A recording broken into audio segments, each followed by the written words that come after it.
बिस्मिल्लाहिर्रहमानिर्रहीम।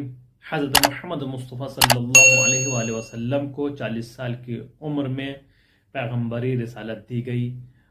27 रजब मुरज्जब और 40 साल आमुल फील के बाद में, यानी जब हज़रत ने अपने आप को लोगों से अमीन कबूल करवाया, सादिक पहचानवाया, उसके बाद आपको रिसालत दी गई।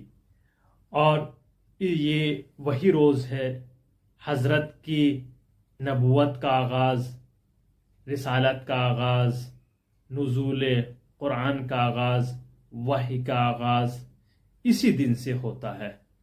और रसूमात जाहिलियत के ख़ात्मे का आगाज़, बुतों को तोड़ने का आगाज़, उनके ख़ात्मे का आगाज़ इसी दिन से होता है, यानी 27 रजबुल मुरज्जब से, जो मुहिम तारीख़ों में से एक तारीख़ कहलाई जाती है।